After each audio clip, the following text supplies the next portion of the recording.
All right, let's do this. Hey friends, and welcome to today's video. So today we are going to be talking about something that has been the talk of the community lately, and that is The Sims versus Paralives. So in this video, I will not be directly comparing the two games to each other.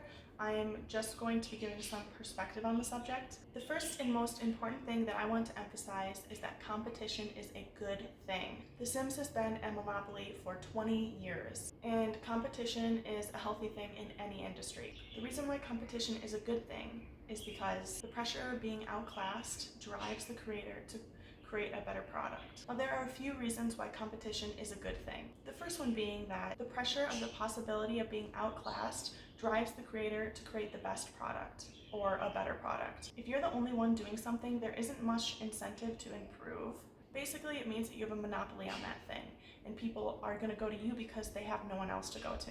Competition just basically pushes a company to do better and to try to be better than their competition.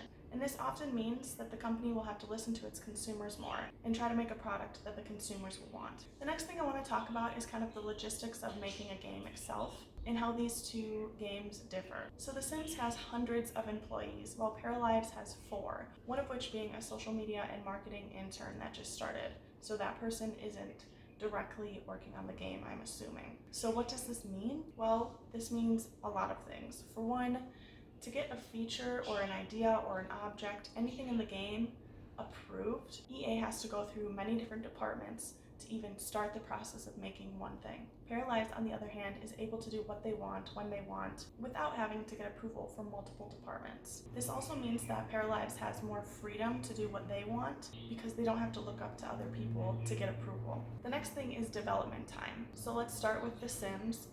Since The Sims has so many people, even though it may take a long time to get something going or underway, is what I'm assuming. Don't take my word for all this because I don't work there or know exactly how things work. But I'm assuming once things start to get made, it's pretty quick since they have so many employees in each department working on things. For example, they have multiple developers working on something, and they have multiple designers and 3D modelers working on the same thing or the same kind of concept, which means they can get things done faster.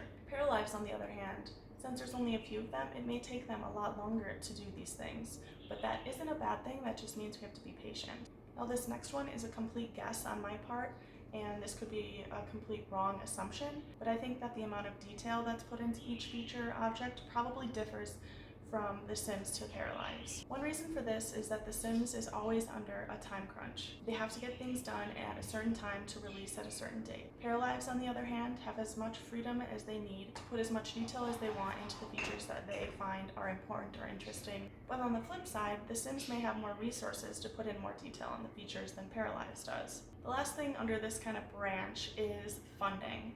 So The Sims is, I'm assuming, a multi-million-dollar company. They have a lot of money to put into these games. I know some of you may say that EA isn't funding them enough, which yeah, they probably aren't, but they for sure have more money than Paralives does. If you take a look at Paralives' Patreon, you can see exactly how much they're getting each month.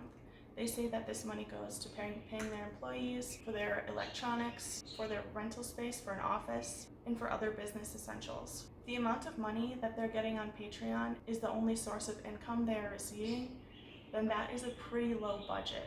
And that's not exactly a bad thing. That means that the people working in the game are very passionate about what they're doing. Just know that money does not always equal the best game. So many indie games are amazing. Take Stardew Valley, for example. It was made by one guy, and it's probably one of the best games out there. I think one of the most important things to make a game successful is to listen to your consumers or your players' feedback. I think that with both of these games being on the market, this pushes companies to really take a look at what their community is saying. Let's start with Paralives this time. They're creating a game from the foundation, from the base, and they have started communicating with us from the very beginning.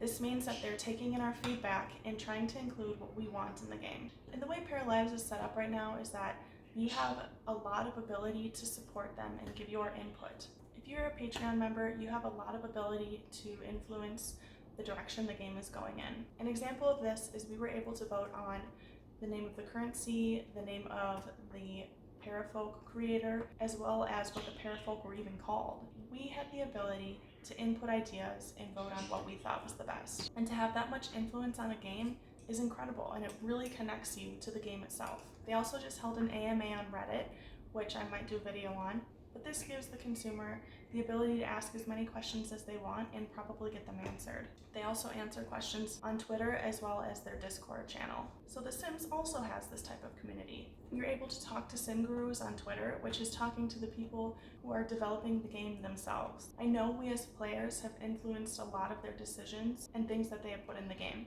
The only issue with this is that the developers probably don't have the power to make these huge decisions. So even if they think something that someone said in the community was a really good idea, that doesn't mean that they can make it happen. That being said, I think both games have a thriving community with a lot of interaction between the developers and the game players, which I don't see in a lot of other games. Next, again, I want to talk about how far each game is in development. Now, Paralives isn't very far in development. They recently said that they want to refine Paramaker as well as the build mode by the end of the year and have a few basic gameplay elements done. There are so many more systems to be made as far as the simulation goes. So in my opinion, I think that this game will be released around 2022, 2023. I think it's important to say not to judge a book by its cover.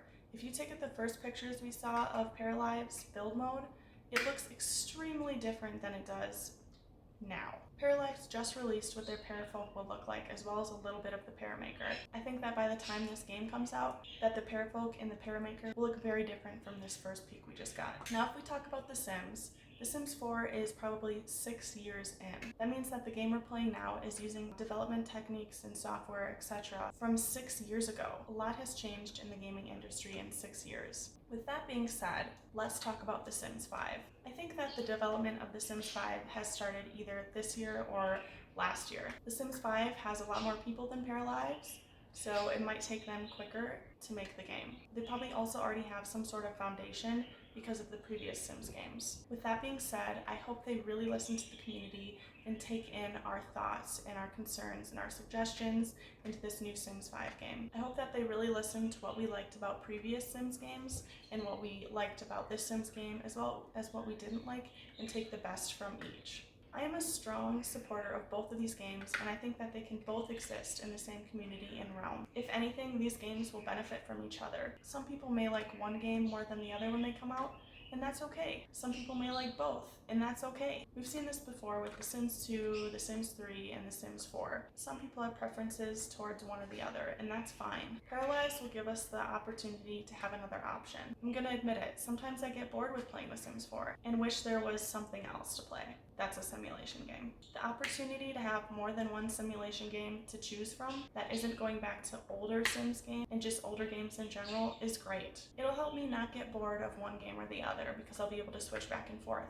Now some of you may think this video is me leaning towards one game more than the other, but that's not the case. I've been playing The Sims since I've been a little girl, probably 6 or 7, because I played the original The Sims. And I love that game with all my heart. It's been with me since I've been a little girl and I haven't stopped playing it. I am rooting for both games and excited to see what the future holds for both of them. I hope you guys found this video at least a little bit interesting and informative, and I'll see you guys in the next one. So.